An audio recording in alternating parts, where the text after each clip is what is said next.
È appena scoppiata una bomba sul mercato dei trasferimenti, e non volete perdervi nessun dettaglio. Ma prima lo sapete, vero? Lasciate un like. Iscrivetevi al canale e attivate le notifiche per rimanere aggiornati su tutte le novità del Napoli. Ora, passiamo agli affari. Victor Osimhen è in uscita dal Napoli. Secondo i giornalisti nigeriani di Business Day, il trasferimento dell'attaccante al suo nuovo club è completato al 95% e tutto lascia pensare che giocherà in Premier League dalla prossima stagione. Il Manchester United sembra essere la destinazione principale della stella.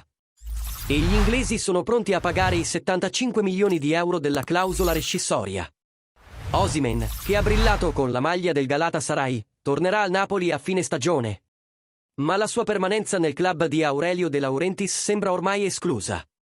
L'attaccante ha sempre sognato di giocare in Inghilterra e lo United, che sta operando una profonda ristrutturazione, vede nel nigeriano il fulcro del suo nuovo progetto sportivo. Se l'affare andrà in porto, il Napoli avrà a disposizione un'ingente somma di denaro da investire per rinnovare la propria rosa, soprattutto in attacco. Ora la domanda è: chi sostituirà Osimhen? Tifosi del Napoli, vogliamo sapere cosa ne pensate. Il Manchester United è la destinazione migliore per Osimhen? Chi dovrebbe ingaggiare il Napoli per sostituirlo?